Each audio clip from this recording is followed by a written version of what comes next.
Picture this. It's 2 a.m. All you want to do is sleep, but you are up.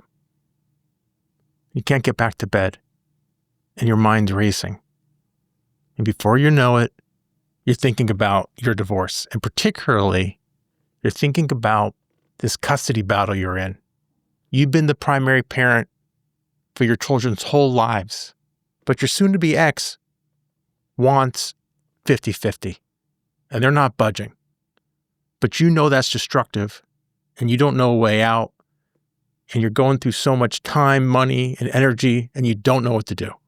I'm Corey Shapiro. This is the Getting Divorced Without Losing Your Mind podcast, and in this podcast, I help you make better decisions in your divorce. And today's focus is to stop that replay loop through our shift number 3, which is mental distancing. But before I share with you how to get out of this, how to stop this replay loop, I want to share with you a story.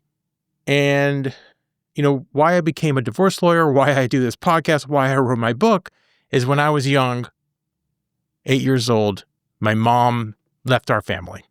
And for like 6 months, I didn't speak to her. And I always try to ask her, why'd you leave? Why'd you leave? And she wouldn't tell me, but she finally said, when you graduate college, I will talk to you about it. So all those years pass. And, during that period of time, it was always in the back of my mind. I'm not saying I wasn't functional, I went to school, did my thing, but it was always there, a part of me that needed closure. And I had so much negative thoughts, like a negative replay loop for years. How did she do this? And it really wasn't until I got some professional help in high school that I started seeing things differently. And finally, I graduated college, and I finally had that moment with my mom where she was going to tell me why she left. And I thought I was going to get some epiphany.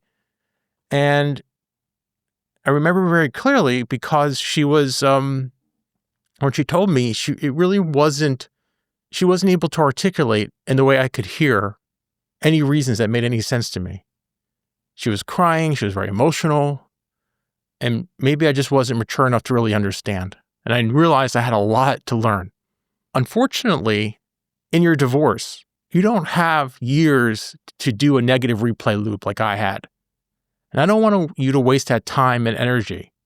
So I want to give you a 5-step process to think about stopping this replay loop. So you can, go back to bed. So you can be more active for your children. So you can be more active in your divorce. Right? Isn't that what you want? All right. So let me give you this 5-step process. And the first step of it is you got to just notice it. Got to notice when you're doing it. I don't want you to be thoughtless or mindless about it. You want to know what you're doing. So if you're up in the middle of the night, I'm ruminating about this. That's step 1. It's bringing you back to the present or where you are. And that's okay. There's no reason to beat yourself up. That's okay. I was there many times. The second step is you want to slow things down. If you're a little bit like me, you're going to get, agitated. You're going to mind's going to start racing. You might not even notice it. You might be holding your breath, very restrictive. So what I want to do, and I'm going to do it with you right now, is I want you to really take conscious control of your breathing. 6 seconds inhale, 6 seconds exhale. And do it with me. And you're doing this to slow yourself down, to give yourself space. So let's do it together.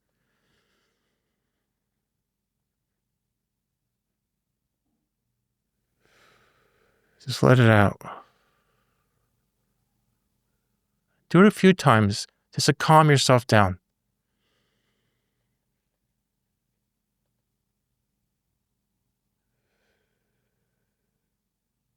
And when you're done with that, and you can do it a few times, but just keep on going until you get more to the present. I want you to think about containing this negative loop. Okay. I want you to give a space for it. Like you put your clothes in the closet, not all over the place. Let's create a closet. So let me give you 3 ideas.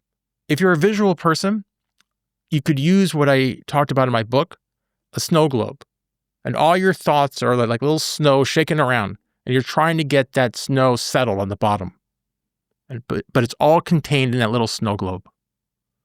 That's the first one. Another one is if you like to process your thoughts out loud, just record yourself on your phone or on some recorder and just talk. Get it out of your mind. That's going to make you feel, I think, a lot better. And then the final one, which I like the best, is journaling. And I want you to journal, and I want you to have stream of conscious journaling. Maybe for 5 minutes or 10 minutes, just keep on writing. No editing, no judgment, just keep on writing. That's going to make you feel a lot better. And then once you do that, I want you to think about redirecting. One thing that was good when I was a child, I had so much redirection. I had school, I had activities, I had sports, I had friends. So I wasn't thinking about it all the time. But if you're mired in a divorce context or contest, it appears like every day all you can think about is your divorce because you can't get away from it, right? So I want you to redirect. And some of my clients who I've learned from are just natural at this. You could do a dance class. You can do what I like to do is play tennis. You can go on hikes, be in nature. You can go on walks. I just went to a comedy show over the weekend. I thought that was great because it just gets you into the present, just makes you fun. It just, makes you not think about what's going on in your mind. All right. And then finally, I want you to review it. And I wish someone gave me this question when I was ruminating too much. I know it may be justified that you feel upset and in pain talking to me, Corey, based on what happened to you as a child. But is it helpful for you anymore? Where do you want your focus to lie? In the past or in the future? And what does that future look like for you? Right? So we're reviewing, is this really helpful anymore to think like this?